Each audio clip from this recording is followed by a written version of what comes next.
So I'd like to begin by inviting you to take a look at the photograph on this book cover. It shows hundreds of thousands of Japanese demobilized soldiers who are returning from Busan and about to embark on at Hakata Harbor, which is if I open up the window here, window shades, I can see Hakata Harbor here in Fukuoka. But at the same time, if you look at the photograph, um, you also see a smaller number of Koreans on the bottom of that photo. And they're waiting to embark on the same ship, returning to Busan. Now, what becomes apparent when we look at the original photo, excuse me while I move things around here a little bit. Yeah, you can see if you look at the bottom right corner of the photo there, a kind of an emblem, a symbol. And so this photograph was taken by a member of the U.S. Army Corps, U.S. Army Signal Corps, that accompanied American occupation forces who were deployed in Fukuoka, excuse me, from mid-October onwards. So I chose this photograph because it captures the massive scale of post-war repatriation. Um, and, um, and it reflects, I think, the physical dimension of decolonization that was beginning to unfold. And this is really the initial moment of transition from the fall of the Japanese Empire to the rise of American hegemony. I want to talk a little bit about the scholarly field and how my book fits in. I have to start off with John Dower. His Pulitzer Prize winning book, Embracing Defeat. This served as the initial inspiration for my research. And in his introduction of the book, he talks about, explains the meaning of this really insightful metaphor, embracing defeat. The idea that the occupation era reforms were embraced by Japanese people overwhelmingly, but also that laws were co-produced by American and Japanese authorities. But he then explains that the reforms that were implemented were unique in time and place. So this is where I pulled up this quote. This was an agenda. I'll just read the underlined part that was never introduced to other American occupied areas. So that included Southern Korea and the Ryukyu Islands. So my curiosity to learn more about the less well-known histories of these other U.S. occupied territories, and why were they different from occupied Japan, is what motivated me to work on my research topic. And I just saw Lori Watt, so I'm glad she's joined us because her pioneering work, on repatriation and reintegration, I think this served as another source of inspiration. So she makes a very strong case for considering the fate of 6 million, maybe 6.6 million Japanese who were stranded in various parts of the Asia-Pacific region. And her argument that repatriation was really the central component of the human dismantling of the Japanese Empire. It really aroused my interest to delve deeper into the fate of colonial subjects and others who were deemed non-Japanese at the time. Now, beyond repatriation, Tesamori Suzuki's book, Borderline Japan, and it treats smuggling, illegal immigration, and border controls. It really breaks down the barriers, you could say, the invisible barriers of doing national history. And so this served as another source of inspiration. What's remarkable about Tessa's work is that she combines really detailed descriptions of the struggles between unauthorized migrants who were coming to Japan and regional occupation authorities, Japanese authorities, at the remote frontier on the one hand, and then also her incisive analysis on what might be called the high politics of American and Japanese officials who were negotiating immigration policies in the context of the Cold War. Now, my study builds on these works of scholarship, but takes a slightly different approach or tack by framing the study of this dynamic and contentious relationship between migrations and border controls in US-occupied Japan, Korea, and the Ryukyus. So I examine this American interlude in Northeast Asia as a really closely integrated regional history. Now, I'd like to also provide a bit of basic information about this topic. Now, in terms of migrations, there were really three categories of migrants who resided in metropolitan Japan through the end of the war. So you see those categories on the right. There's a statistic or a chart on the left, but these are the foreign migrants.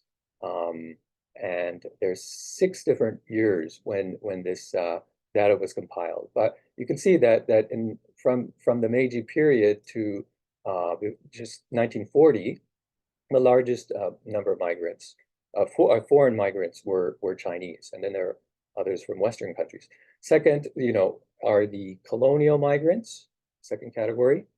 And these are different years, but again, 6 different years that data was compiled by the Japanese government. And you can see that they're primarily Koreans and Taiwanese, Koreans being the largest number.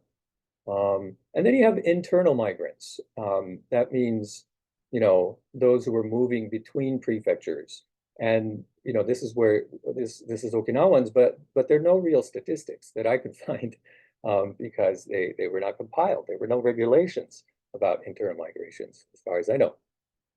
So now, in terms of, well, I should say that I chose to focus on Koreans and Okinawans because, one, they were the 2 largest groups of migrants in Japan at the end of the war, and also because many of them, after the war, moved back and forth between Japan and their respective homelands, and all of which were under US military occupation. Now, in terms of border controls, you see the 38th parallel, which is very well known, dividing the Korean Peninsula in half. It was divided in August 1945. Then you have the 30th parallel that I talk about in my book, and that's the bold line that I've drawn that separates Japan, mainland Japan, the Japanese islands, 4 main island groups, and the Ryukyu Islands. Now, these were not national borders, but administrative boundaries that separated these military occupations. I think in the absence of a national migration system, while these territories were under occupation, the repatriation in the case of Japan, of Japanese returning home and non-Japanese moving out of Japan, this was the only form of migration that was permitted by the occupiers. But the post-war repatriation program was unexpectedly challenged by the arrival of migrants from neighboring territories who were then treated by occupation authorities as illegal immigrants and were subject to deportation. Now, there are 3 main questions that I pose. This is a study that it really explores the multiple interactions between occupation authorities, but also multiple and evolving interactions between occupation authorities, local officials, grassroots organizations, and individual migrants who, as I said, cross back and forth between these newly drawn administrative boundaries. So to understand how these interactions contributed to migration and border controls that reshaped the region These are the questions that I posed in the beginning of the introduction, and it explores the three interlinked topics. The first one has to do with repatriation. Second is resettlement or reintegration, and the third one, immigration. And I explore a corresponding set of methodological approaches to answer them. So the first one, defeat and liberation. What did it mean for Koreans and Okinawans? And how did those meanings then affect those who had to make this fateful decision of whether to remain in Japan or to repatriate? And to answer the first part of that question, I use various memoirs, oral history collections, biographies, print media to explore the subjectivity of these migrants. And this is to recapture their voices and their lived experiences, which have been largely excluded from history or historical narratives of post-war Japan, at least until recently. So to answer the second part of the question, then, I analyze these sources. That's the second part of the first question. I use these same sources to demonstrate the agency of these migrants, who did, many of whom actively sought to determine their own fate. The second question about resettlement and how did this challenging process contribute to the expansion of regional smuggling networks? Here, the approach is that I compare the stories of reintegration, and by comparing them, this reveals really what I found to be remarkable similarities between U.S. military rule in Korea and the Ryukyus, which helps explain both the push and pull factors for migrants who repatriated from Japan, only to then smuggle themselves back into Japan.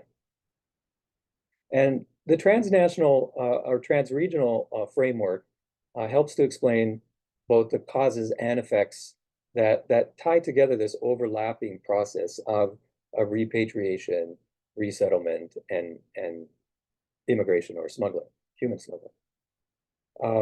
Now, the third question has to do with how these people who enter Japan without authorization, how they generated or helped to generate migration laws,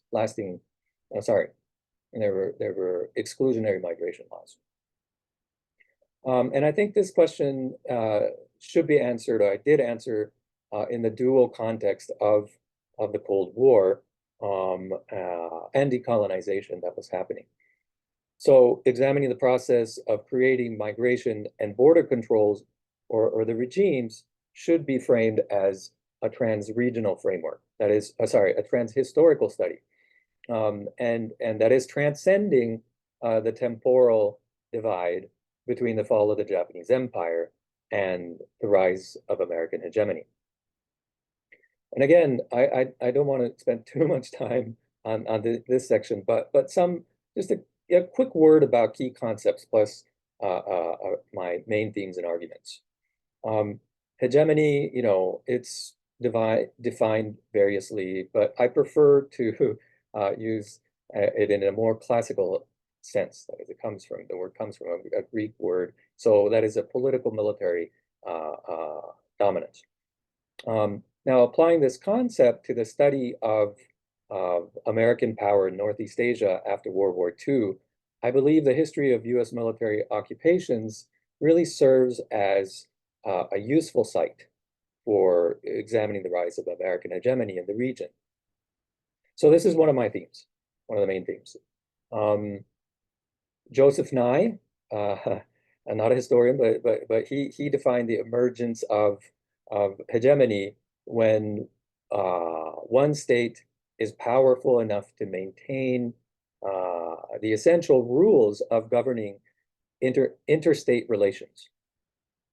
So my investigation into the policy papers, memorandums, and reports that were exchanged between and among occupation authorities, American occupation authorities, I think really presents the possibility of exploring inter-occupation relations, which really helped chart the course for American hegemony in the region.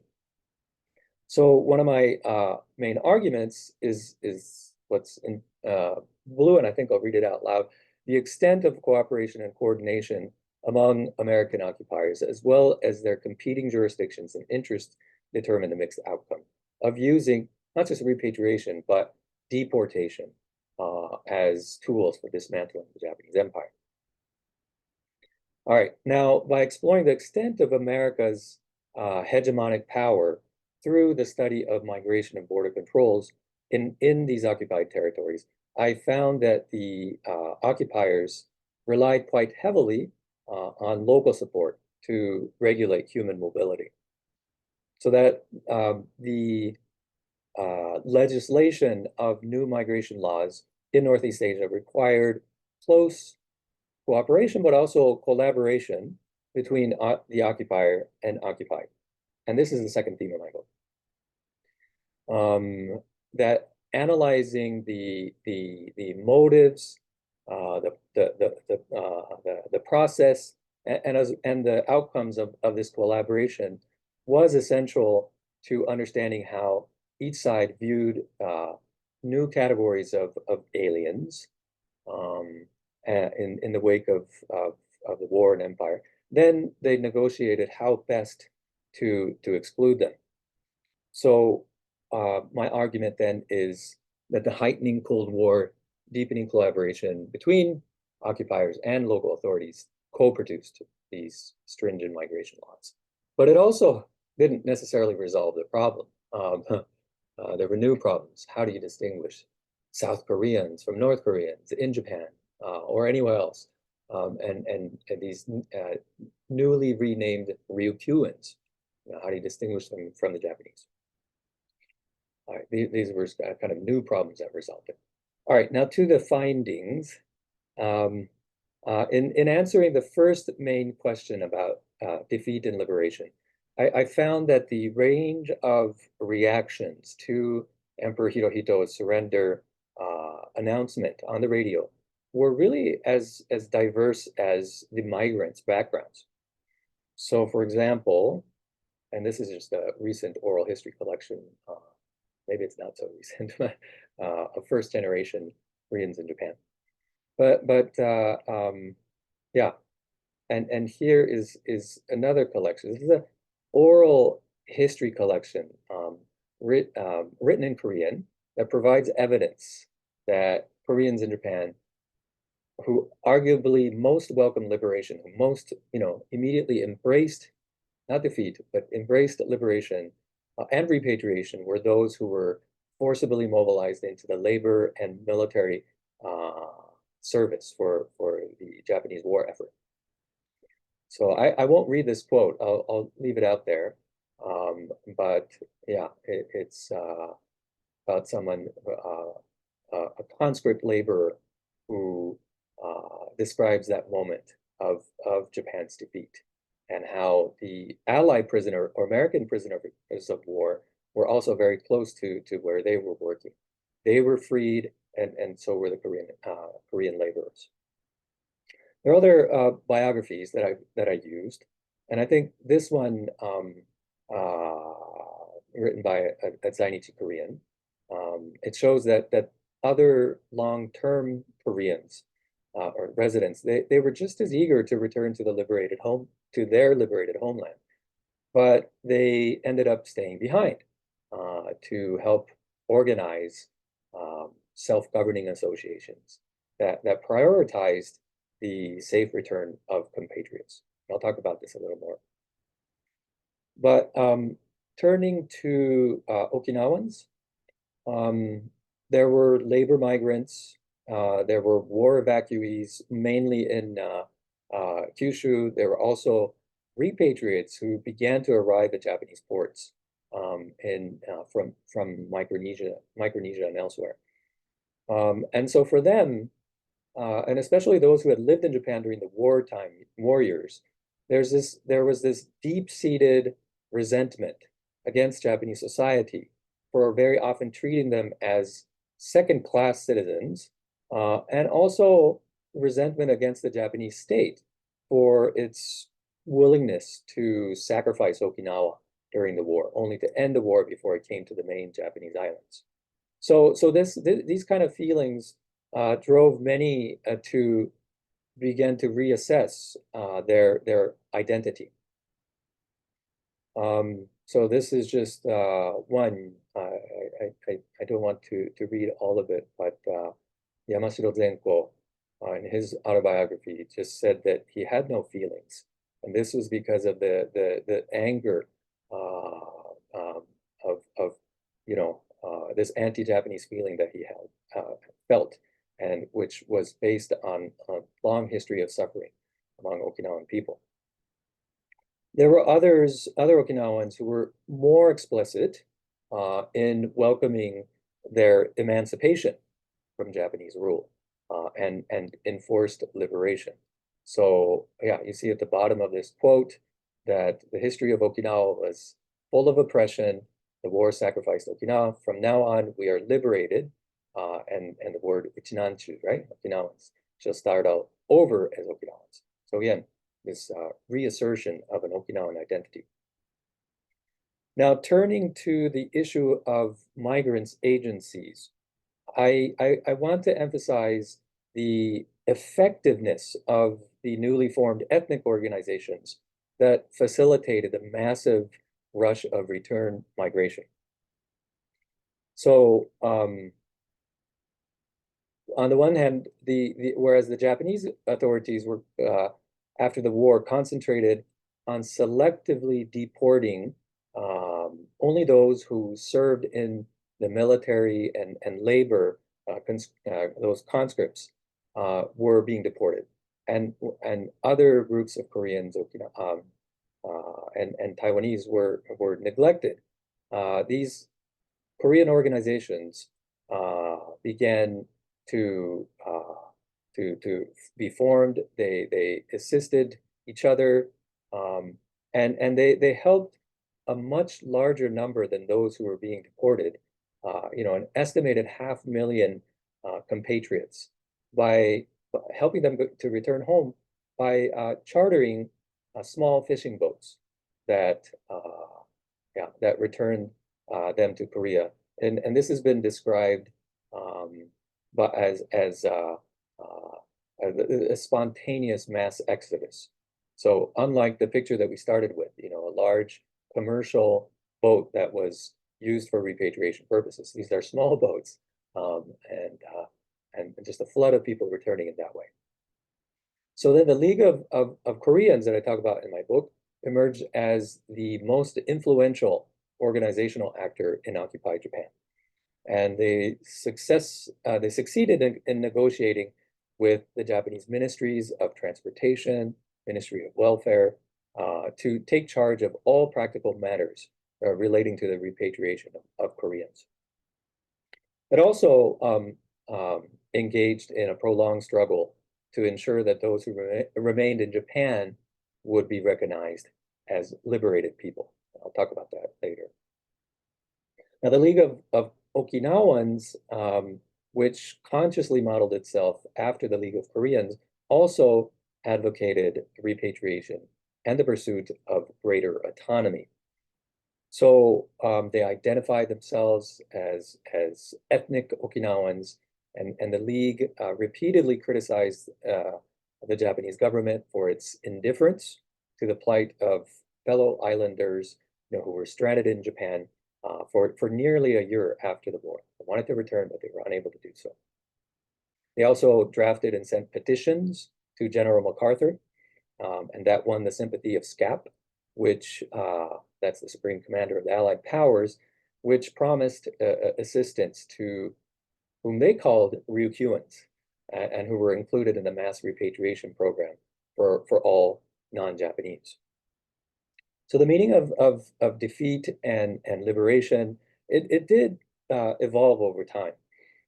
But the identity politics of both of these leagues contributed to ethnic segregation in Japan, which accompanied the end of this, or the dissolution of the multi-ethnic Japanese empire. All right, to the second, in addressing the second main question of this study, I think comparing, again, comparing the three US military occupations in Northeast Asia reveals more similarities, between occupied Japan and the Ryukyus. And that helped to explain why, many repatriates ended up smuggling themselves back into occupied Japan. At the most basic level, I think in contrast to the meticulous wartime plans that were laid out by the State Department and the Pentagon for defeating and occupying Japan, there was I think you could say, a glaring lack of concrete plans for occupying Korea and the Ryukyus. So that's the first point there on the left-hand side of the screen. But General John Hodge, the leader of the 24th Corps, he publicly declared on the day that the US Army military government in Korea was established, he publicly declared that the occupation was there to enforce the terms of the Japanese surrender and to ensure an orderly, administration in Korea. That was about all that he could say. Another problem was that most of the civil affairs officers who were, deployed to Korea or the Ryukyus, they were originally trained for the occupation of Japan. And so they were poorly informed and without any guidance to suggest solutions for problems and US policy towards Korea and the Ryukyus. All right. Another key factor, I think, is in contrast to the indirect occupation of Japan, there was no civil government that existed, no civil government in place in Korea and the Ryukyus. And so in both places, the military governments established direct US military rule.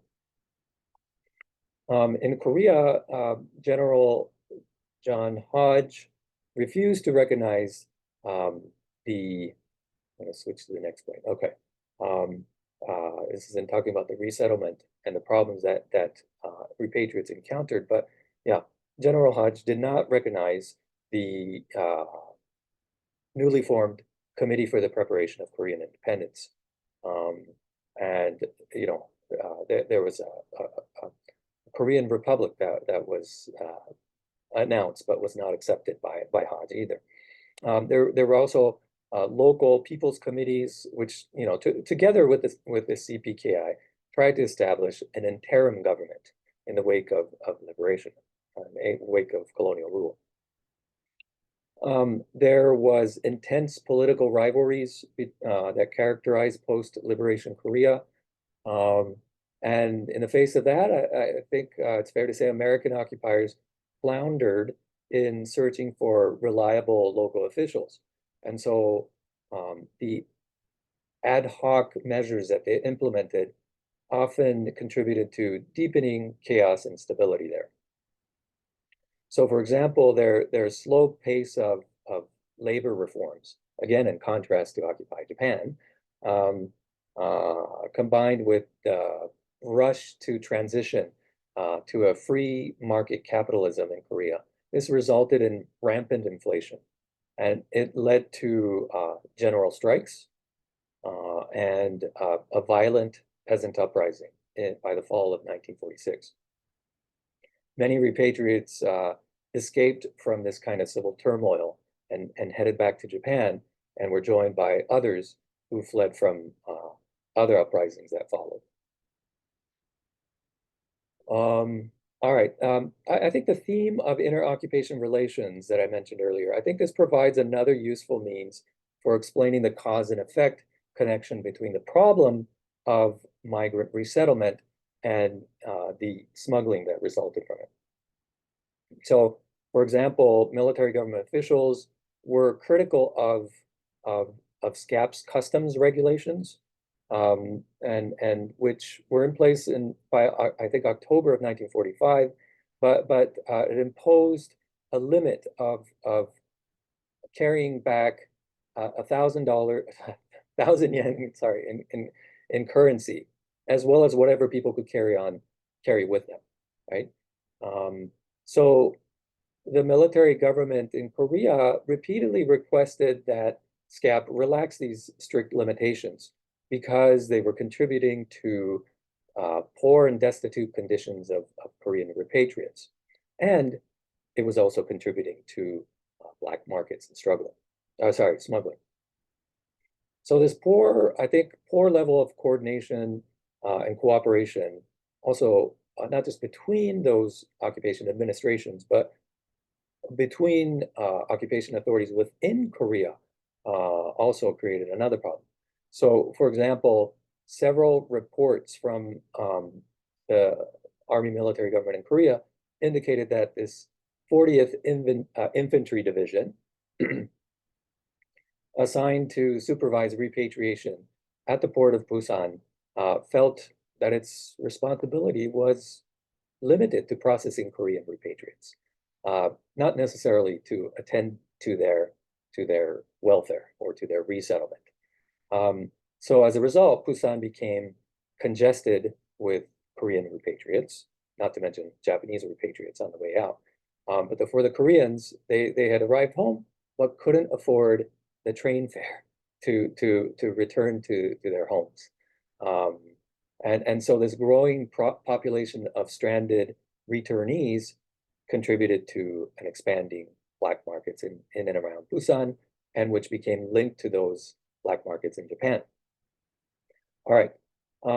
In US-occupied Ryukyu Islands, like in Southern Korea, American officials had to identify and train local authorities to assist the military government, but very few had any administrative experience. So shortly after the war, the US military government in the Ryukyus selected 15 local leaders to form this Okinawa Advisory Council, and that's the picture that you see on the left of the screen. And in the following April, a local educator, Shikiya Koshin, was appointed governor of the newly inaugurated civil administration. So, but unlike in US-occupied Korea and Japan, resettlement in the Ryukyus actually began during the war. The Battle of Okinawa necessitated the relocation of approximately 320,000 war refugees throughout Okinawa. And these were divided into 7 district camps. All of the people there in the camps were fed by imported US military rations. So this really high degree of dependency on the US military in the Ryukyus, I think, was even more pronounced than in US-occupied Korea or Japan. So the resettlement of war refugees took a long time, and especially since so much of the island of Okinawa was reduced to rubble, and so that many of these people, many of the residents, were still awaiting resettlement when repatriates began returning from Japan and elsewhere. So I think in this sense, in the case of the Ryukyus, repatriates and non-repatriates became displaced refugees in their home island. And I think this problem was aggravated by strict constraints against physical mobility that remained in Okinawa, since the war, because there was a requisition of land for vast US military bases, and that really left large sections of the islands off limits to Okinawans. So, people became desperate to escape from this near total dependence on rations, and many Okinawans were forced to live off of these growing black markets throughout the Ryukyus, and then others then engaged in the thriving smuggling trade. All right, I need to move ahead. So the third question of this study, the theme of collaboration, I think, between American occupiers and local officials is key to explaining the construction of strict migration regimes. I'm only going to talk a little bit about occupied Japan, but this was not a straightforward process, a collaborative process. I think it was, in fact, it involved back and forth negotiations throughout the occupation period. And for that reason, I think it's useful to look at it, to divide it in a step-by-step progression into three main phases. The naval blockade of occupied Japan was initially implemented through ad hoc measures. And after the colonial surveillance system, this is the Kyoseikai Kowakai system that monitored Koreans in Japan. After this was eliminated, authorities in Japan used food rations or food ration passbooks to distinguish between Korean residents versus unauthorized Korean immigrants. But this, these passbooks were found to be fabricated. It wasn't a perfect system. So when this proved to be ineffective, then the Japanese Home Ministry planned for a Korean registration, which was implemented in Osaka, or began to be implemented in November of 1946 with SCAP's blessings. But this effort was defeated by an anti-fingerprinting campaign, because these passbooks did entail fingerprinting, like they did for the Kyowakai passbooks during the war. There was a campaign against it, and so it was defeated. But Japanese authorities did not give up. The Home Ministry did succeed in collaborating with Korean specialists in SCAP's government section for the enactment of a nationwide alien registration system. And this enabled the Japanese authorities to treat former colonial subjects as aliens. And that denied them the basic civil rights of Japan, and at the same time could more easily identify illegal immigrations or illegal immigrants so that they could be deported. On the other hand, SCAP did prevent Home Ministry proposals at this stage in 1947 for fingerprinting these aliens. And that is, in Osaka, they were fingerprinted, but the nationwide alien registration, it was not permitted. And SCAP also ensured that even illegal entrants or illegal aliens had access to appeals courts to plead their cases. All right, the second stage, from 1948 onwards, the deportation of Koreans became closely linked to this increasing preoccupation over the containment or containing the spread of communism. So there was a convergence of interest between American and Japanese authorities, and this occurred in the context of the so-called reverse course in U.S. occupation policy towards Japan, and that the so-called reverse course, meant that remilitarization and economic reconstruction became the priority. And this was to support the Cold War objectives in East Asia.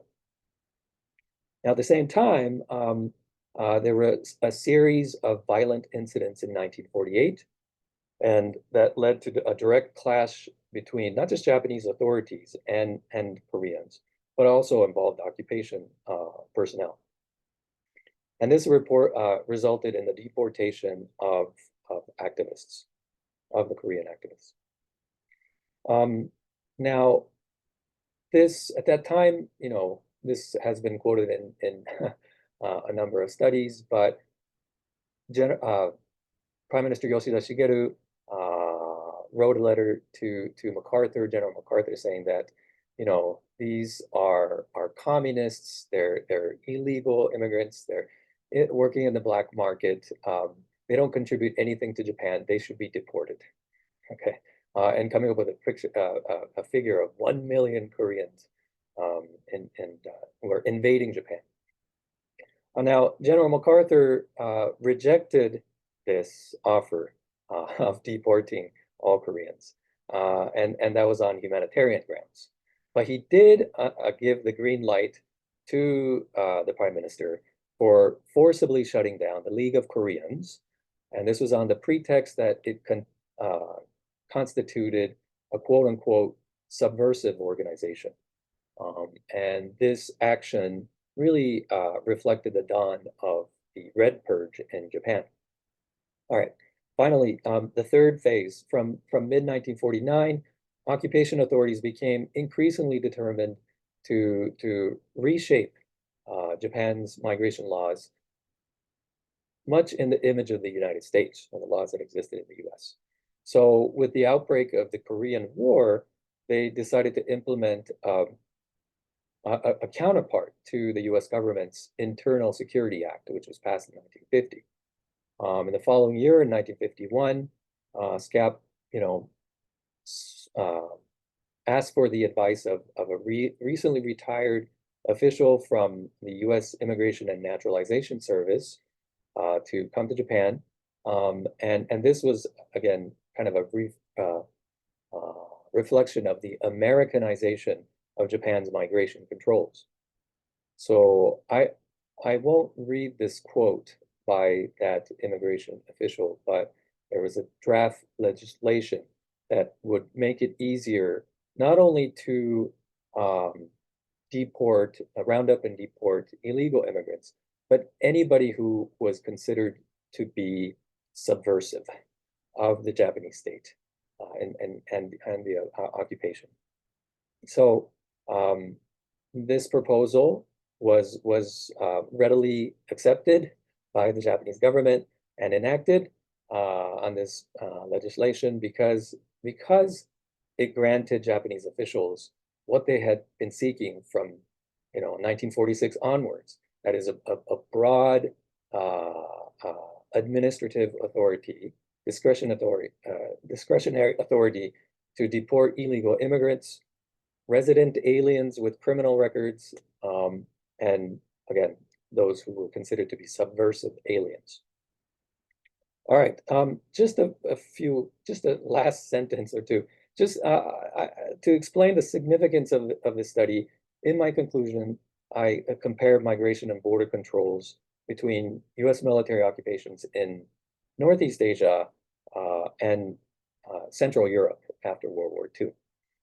I also include a kind of a postscript on what happened after 1952, which I discuss both the expansion of American hegemony, but also its containment in Northeast Asia. Okay, I hope that my treatment of this topic on migration and border controls in American occupied territories demonstrates some of the advantages for doing transnational or transregional history, and I hope it also contributes to demonstrating a relevance to contemporary affairs. All right, I will stop there. Thank you.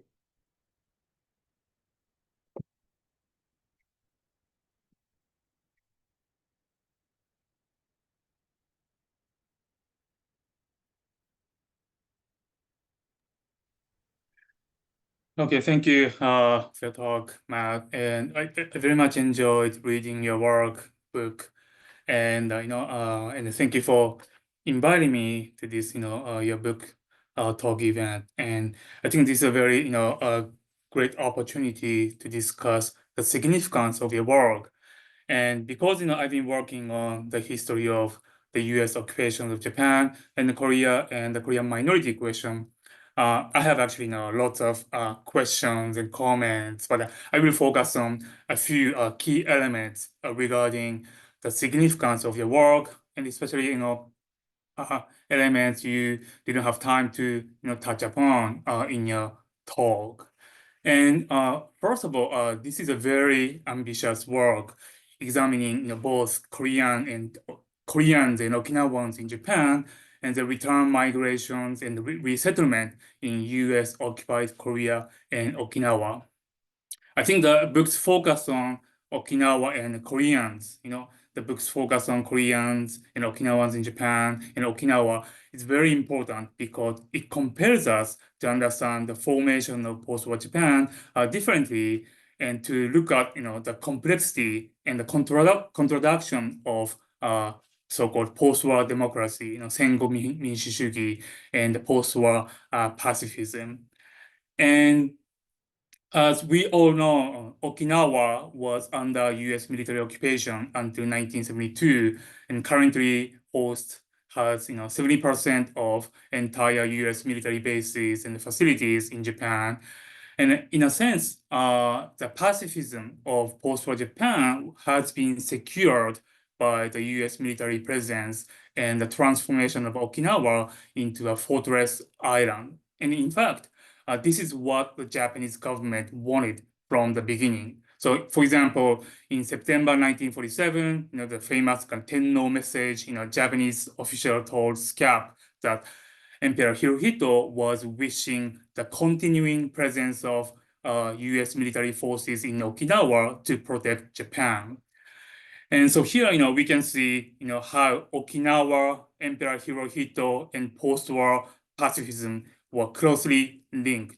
Article 9 of the Japanese Constitution was incorporated by General Douglas MacArthur to save the emperor and exonerate from him, from the Tokyo War crimes trial. And both Hirohito and the MacArthur understood Japan's security cannot be guaranteed without the continuing occupation and militarization of Okinawa. So this is kind of significance of Okinawa in undermining the myth of post-war pacifism and Sengo Minshishugi Japan. And together with Okinawa, the Korean minority question in Japan also compels us to understand the formation of post-war Japan differently. So this is, again, a well-known story. Korean and Taiwanese former imperial subjects in Japan were denaturalized between 1945 and 1952. So in December 1945, the Japanese government implemented a new election law to extend suffrage to Japanese women for the first time in Japanese history, in accordance with SCAP policy. At the same time, the government also suspended male suffrage of Korean and Taiwanese residents. And the new election law also suspended the voting rights of Okinawans in Okinawa. And in 1952, Korean and Taiwanese residents were deprived of their Japanese nationality. And like Okinawans in Okinawa, Korean and Taiwanese residents were completely excluded from post-war democracy. So again, undermining the myth of post-war Sengo Minshishugi.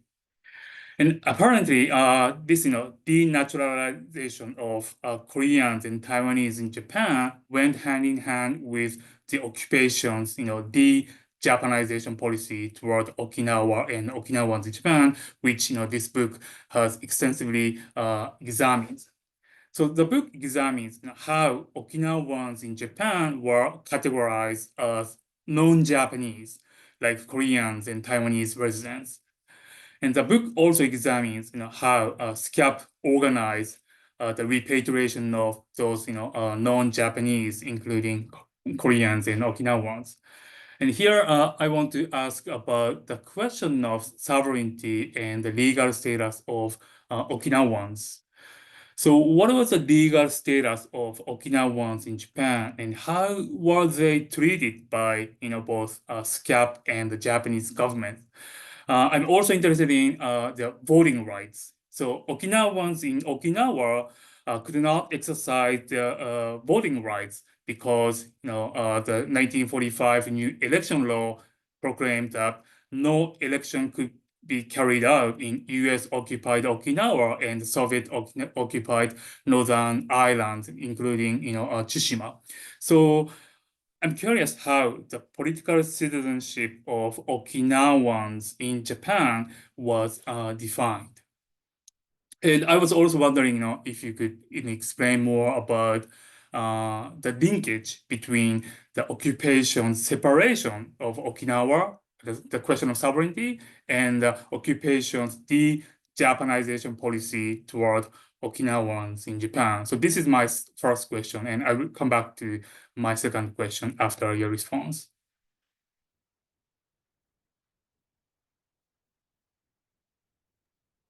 Actually, I wonder, do you mind if you ask the second question too? Oh, To go. sure. The second question, yeah. So second question about, the resettlement of Korean returnees from Japan. So the book examines, what happened to those, Koreans and Okinawans, after their repatriation to Korea and Okinawa, and and how U.S. occupation authorities in both Korea, Southern Korea, and Okinawa treated, those returnees. So in US occupied Korea, the resettlement of returnees from Japan and also returnees from China did not go smoothly because of the difficult economic conditions, the lack of food, and lack of housing, as your book examined. And what is interesting for me is that, according to the book, the quote, repatriates were not simply a passive and monolithic group of poor refugees, but included active participants in the struggle for self-determination, unquote. I think this is a very important point. And I was wondering, if you could tell us more how, Korean returnees from Japan became politicized after their return, how their return migration shaped local politics in US occupied Southern Korea, because the majority of Korean Japan returned to southern provinces of the Korean Peninsula, Gyeongsang-do, Jeollado, and so on. And the book, also mentions about, the autumn uprising in 1946. There were violent popular uprising spreading across southern Korea during late 1946. And the uprising, mostly targeted, the Japanese, local Korean police officers, landlords, and bureaucrats. Many of whom had, worked for, collaborated with the Japanese colonial government, and they were kind of retained by the U.S. occupation authorities after liberation. So I was wondering, if you could also tell us about, kind of any direct linkage between Korean returnees from Japan and the autumn uprising in southern Korea during late 1946. And my third question, very quickly, it's the relationship between the Korean League Japan and the League of Okinawans.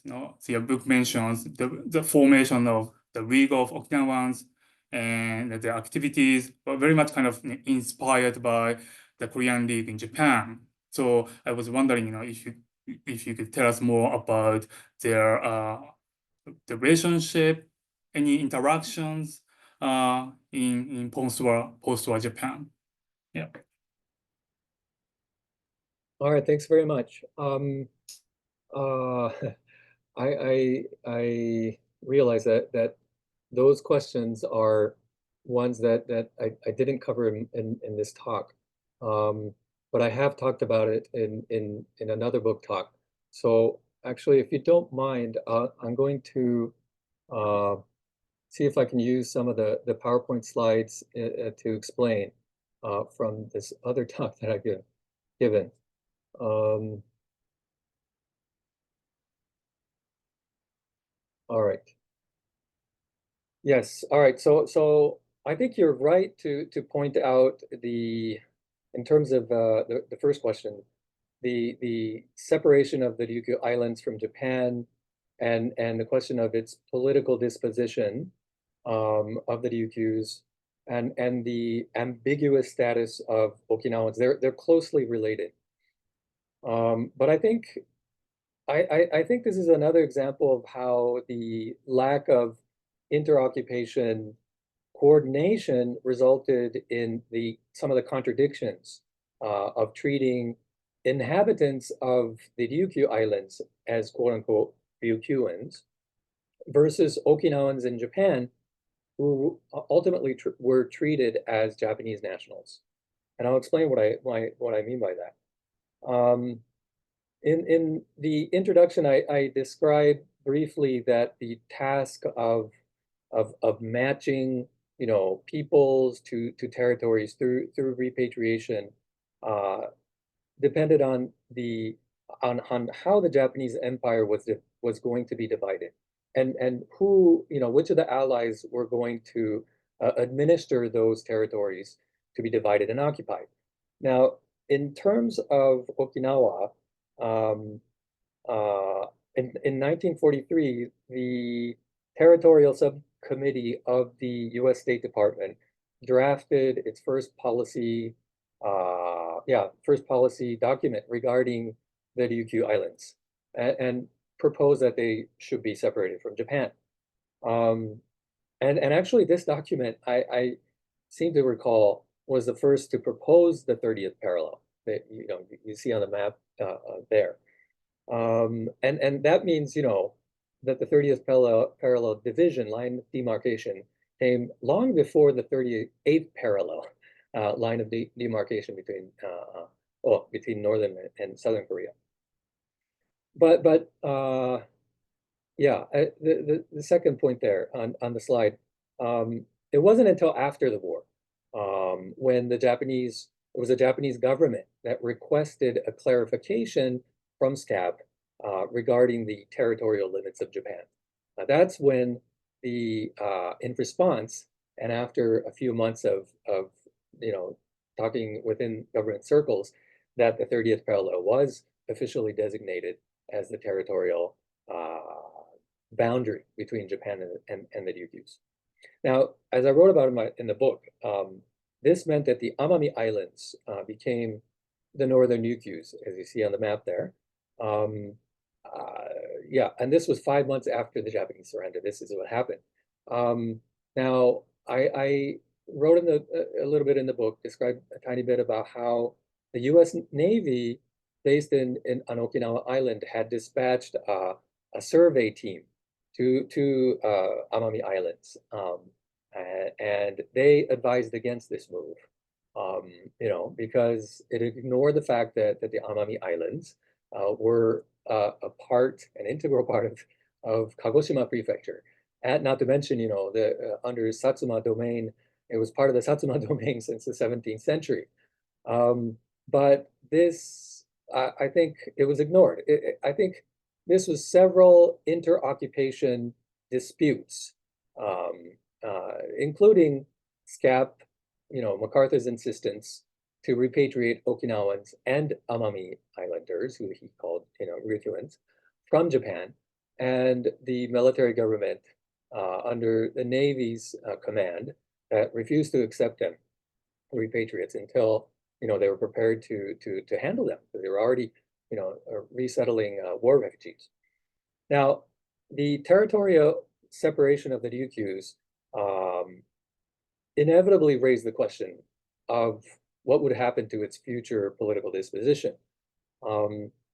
The State Department document that was drafted in 1943 did propose several options, and one of them was to establish an international administration, that it might become involved.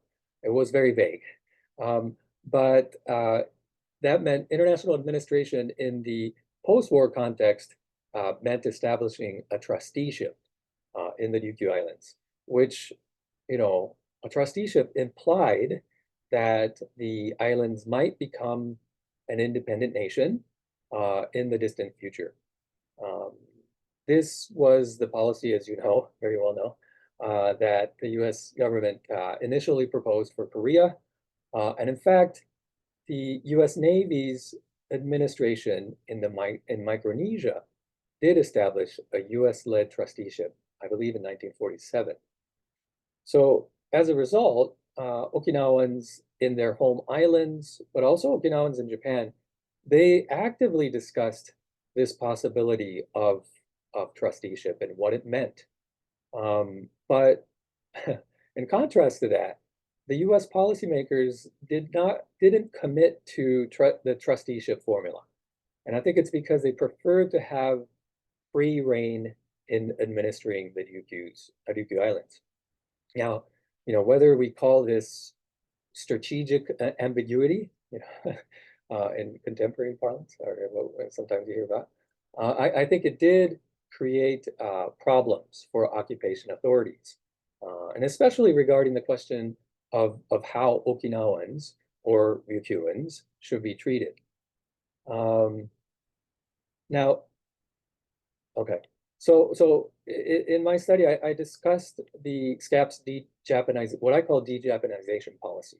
That is a process of segregating various groups of migrants from Japanese society based on their ethnicity in order to facilitate their return to neighboring territories.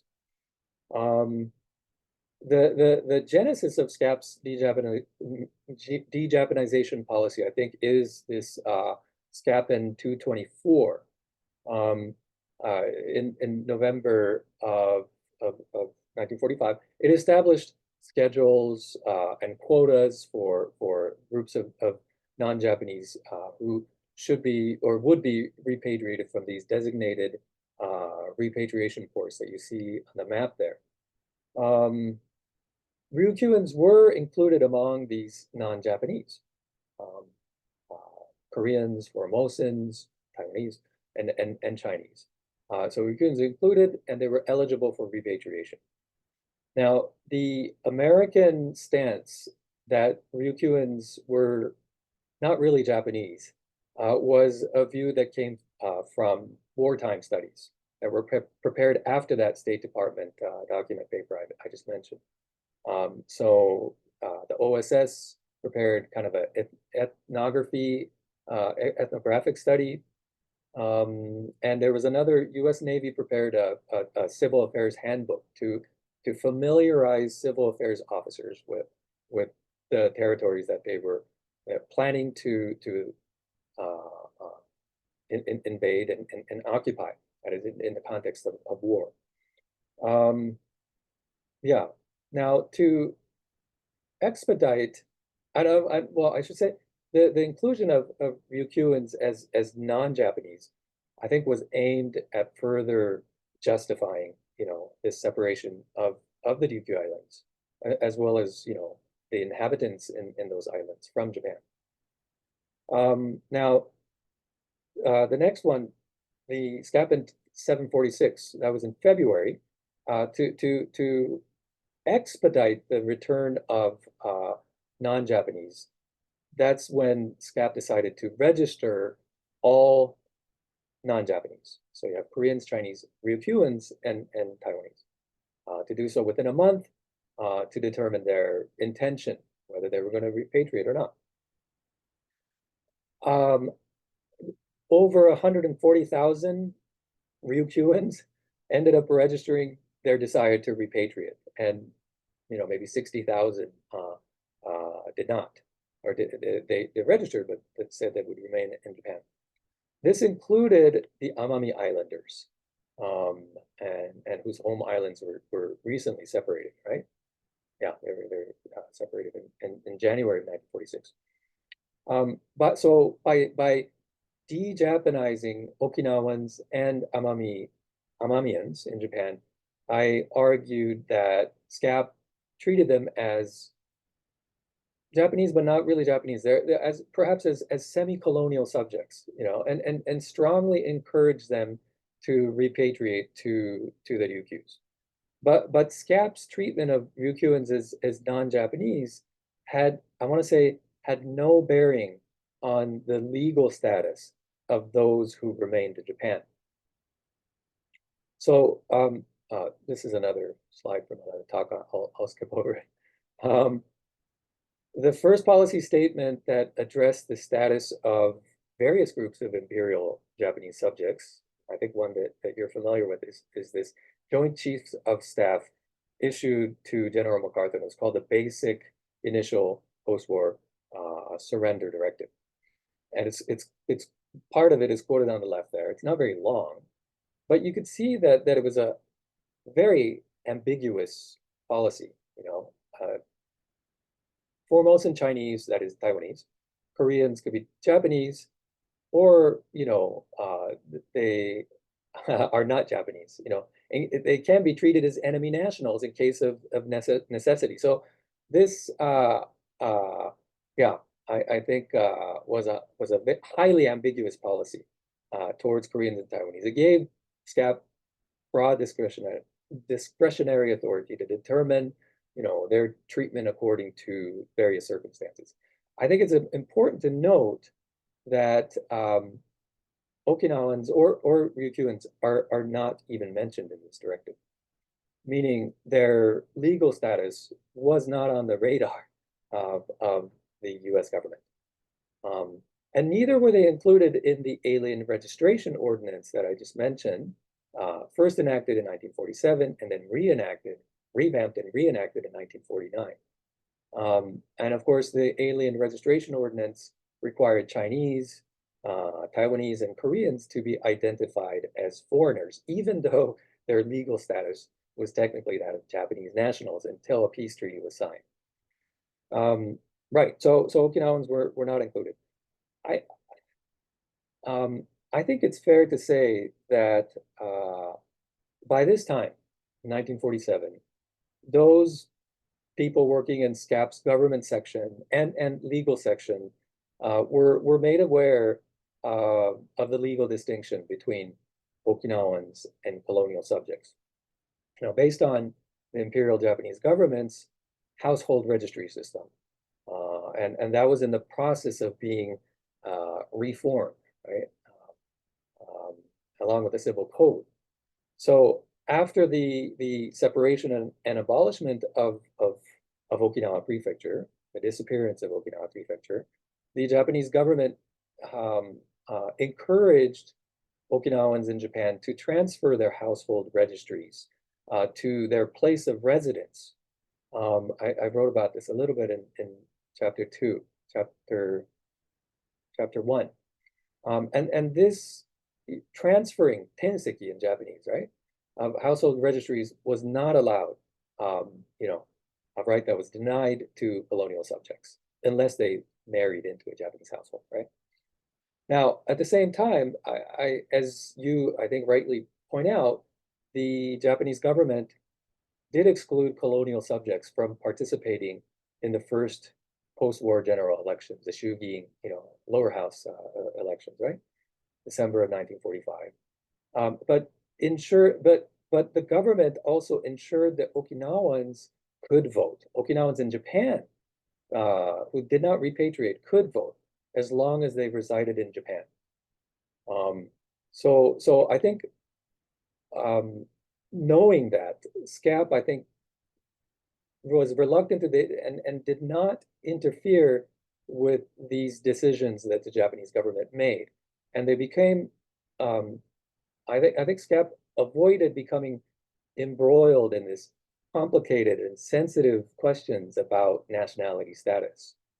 On the other hand, the exemption of Okinawans and Amami Islanders in Japan from registering as aliens almost appeared to contradict, and you're right to point out these contradictions, but it appeared to contradict those who had registered as Ryukyuans, for their repatriation to the Ryukyu Islands. Yeah, I think this contradiction laid bare this discrepancy in status between Okinawan and Amami residents in Japan versus Ryukyuans in their home islands. And I think, yeah, there's this passport system that was established, and this was to combat smuggling operations, but also to prevent communist infiltration.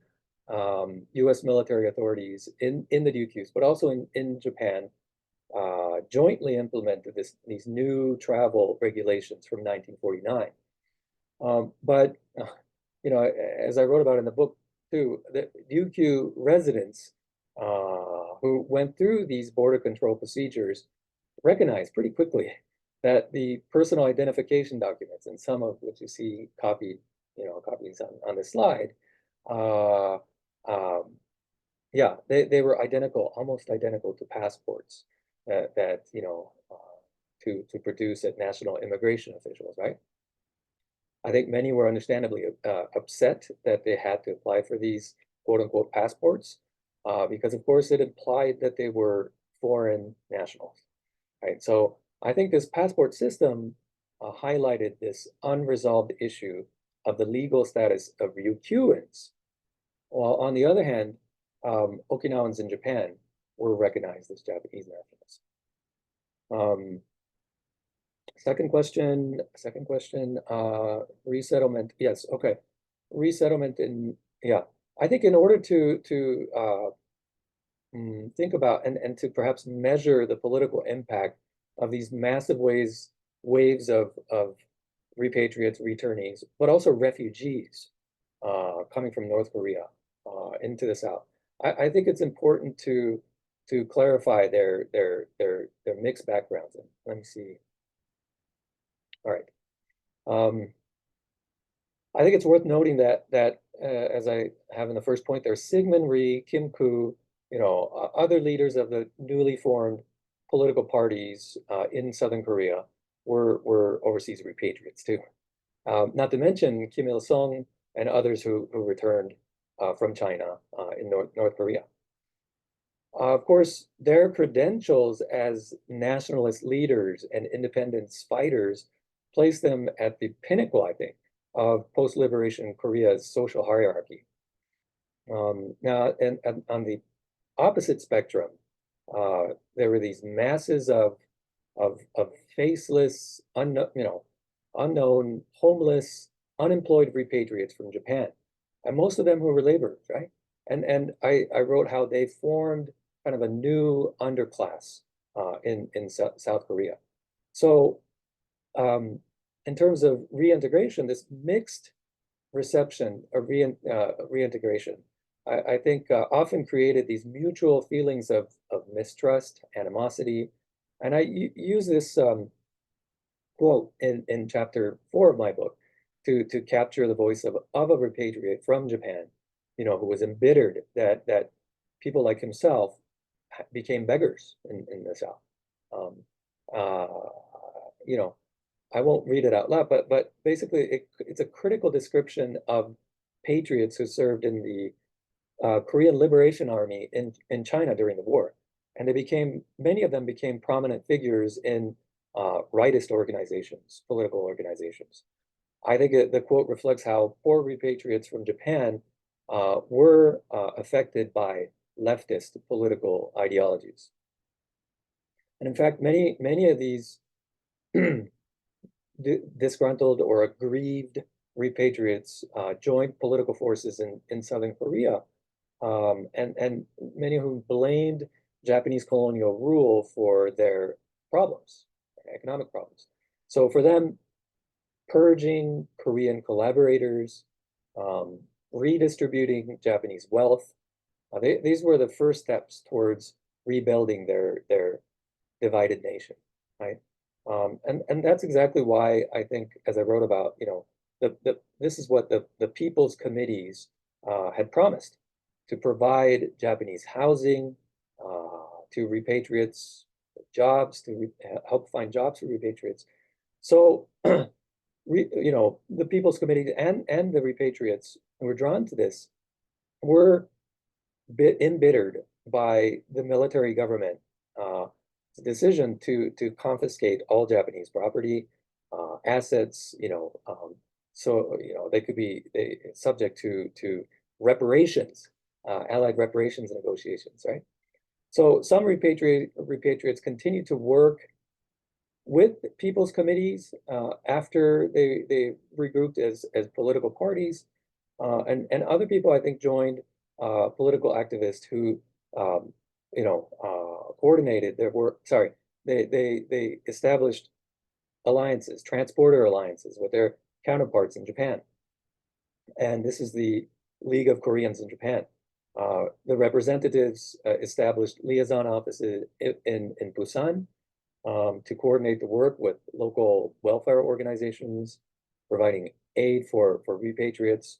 There was another liaison office established in Seoul to foster political alliance with leftist groups. And I think this photograph perfectly captures that moment of the League representatives meeting with No Eun-hyung.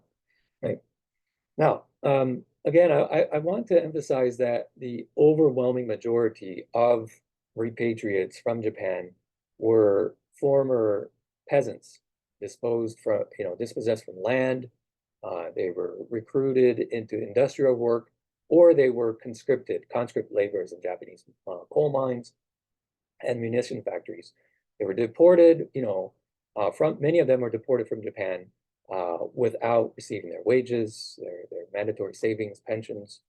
And because they were denied access to Japanese, housing and industries that were confiscated by the military government, I think some disgruntled, aggrieved repatriates from Japan joined more radical forces in demanding land redistribution, reparations, and ultimately the ouster of American, occupation forces that they blame for their problems. So I think from their perspective, this was a matter of self-determination, like you said, and I wrote about, and their growing resentment against, from their view, a neo-colonial military government, and this became a widespread resistance movement. So as I mentioned, some examples, repatriates were among those who participated in the autumn, uprisings.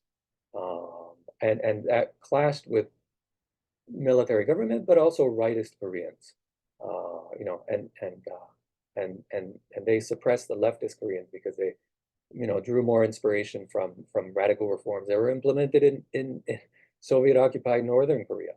And I think this violent suppression of the uprisings left repatriates more impoverished because many of the leftist organizations that supported them were targeted or were driven underground. I have another quote here, but I won't go over it. I realize it's running over time. But yeah, I think that there was this, I think it's fair to say that repatriates found themselves swallowed into this political vortex in Korea, and it was transformed into a staging ground for American, containment of communism and a major battleground for hegemony, regional hegemony between the US and Soviets in Northeast Asia.